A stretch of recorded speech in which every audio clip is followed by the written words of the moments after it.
First things first, all of the content on this presentation is to be used only for informational purposes and not to be perceived as a endorsement for any product or service or business. Moreover, the images used in this particular presentation were found on Google and were labeled for reuse with modification. Welcome everyone to my presentation, and I just want to leave this picture on the screen for about 10 seconds and see if anyone can guess what this picture is about.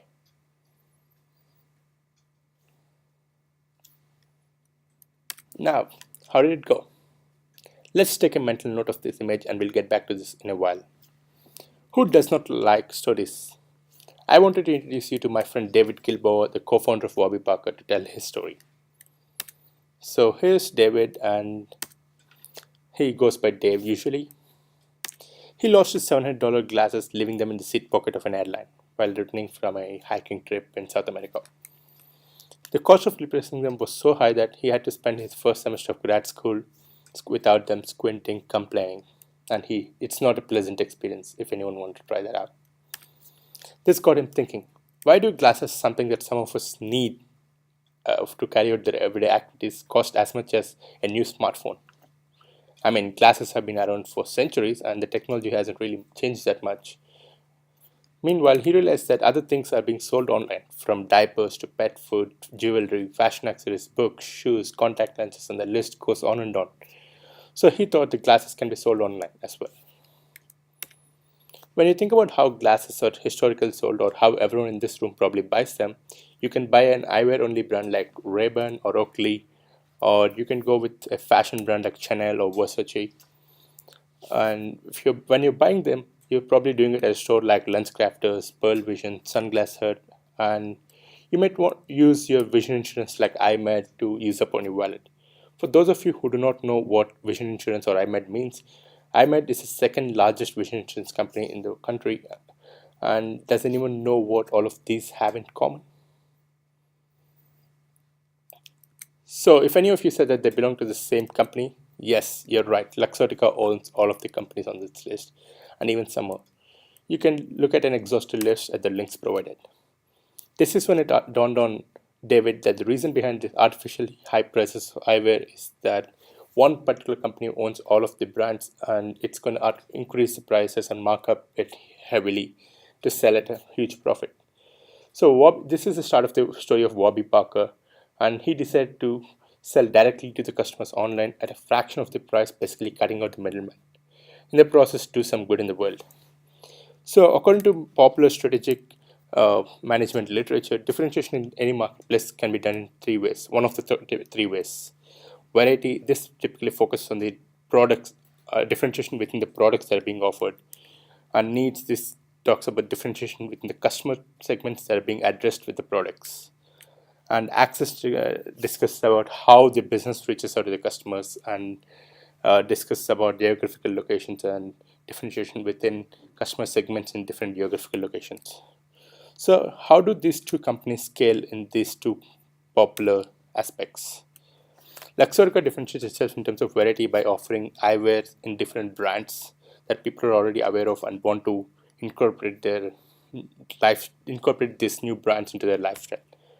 On the other hand, Warby Parker differentiates itself by targeting customers who are not willing to pay $400 or $500 for their everyday use glasses. So it's a needs-based differentiation. Warby Parker also tries to keep its prices low by selling glasses online, so it's partially an access-based differentiation as well. So let's talk about Luxottica and history of Luxottica. It's an Italian eyewear company founded by Leonardo Del Vecchio in 1961. It currently controls over 80% of the world's eyewear brands. The net sales of Luxottica is about 7.6 billion euros in 2014. The wholesale distribution network extends across 113 countries, so it's an international brand with a lot of reach. So the core DNA of Luxottica is structured around vertical integration. They boast of the highest quality of service in the industry with cutting-edge R&D.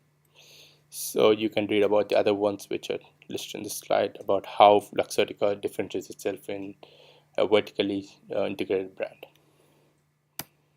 On the other hand, we have Warby Parker, which is an American online eyewear retailer, and it was founded by four graduate students in University of Pennsylvania's Wharton School of Business in 2010. The company is currently valued at around $1.2 billion, and on a wholesale distribution network, it has about 16 retail locations in USA and 5 in Canada.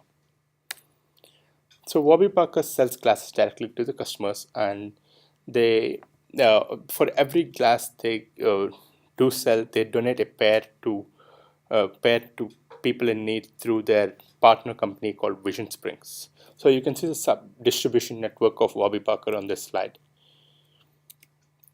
And these are the costs compared to a high-end boutique for Warby Parker. Warby Parker avoids the overhead of maintaining and managing real estate locations and saves costs by diminished retail presence.